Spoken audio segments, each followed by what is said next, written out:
నమస్కారం. గట్టిగా అందరికీ నమస్కారం.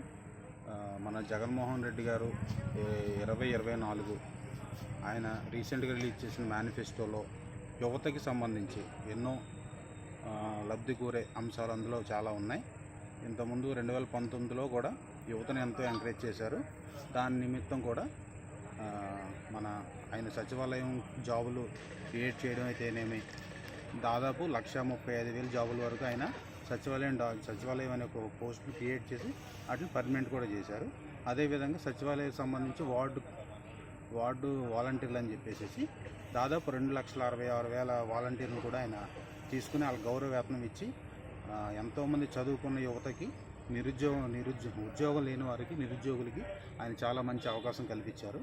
అదేవిధంగా ఇప్పుడు మన జగన్మోహన్ రెడ్డి గారి చదువుకుని ఎటువంటి ఉపాధి లేకుండా స్కిల్ ఉన్న వాళ్ళకి మన 175 నియోజకవర్గాల్లో స్కిల్ డెవలప్మెంట్ సెంటర్స్ అని చెప్పేసి ప్రతి కాన్స్టిట్యున్సీలకి, అలాగే ప్రతి మండల హెడ్ క్వార్టర్లోను, అదేవిధంగా మన ఓవరాల్ ఏపీ స్టేట్ మొత్తం మీద ఒక యూనివర్సిటీ, స్కిల్ డెవలప్మెంట్ యూనివర్సిటీ కూడా ఒకటి ఆయన ప్లాన్ చేశారు. దాని ముఖ్య ఉద్దేశం ఏంటంటే ఏ స్కిల్లో